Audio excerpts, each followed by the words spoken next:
What's up guys, and we are back for another video. So ngayon, ayan, mahagang mahaga, no? So may tumipila ako ng manok. So ngayon, test fire natin tong ating Limcat speed cut build. SRC yung kanyang frame, no? Yung base gun. Tapos yan, combination siya ng blue, black, and silver colorway, no? So testingin natin. I'm using Tokyo Marui high cap magazine, no?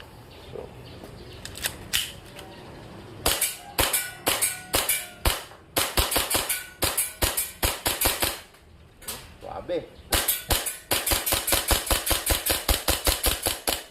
So, yun, naka short stroke siya kung makikita nyo. Kaya sobrang ikli nung travel nung kanyang slide, no.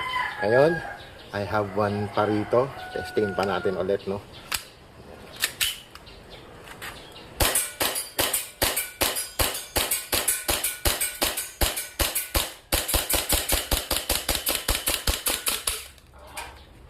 Wala nang gas.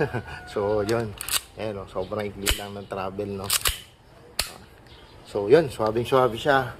Compact, magaan. So, ready na for field to, no. Yan, napakaangas ng outer barrel, no. Ayan. No? Naka 5 KU yan, no. So, swabe. Yan. Kita-kits tayo sa field.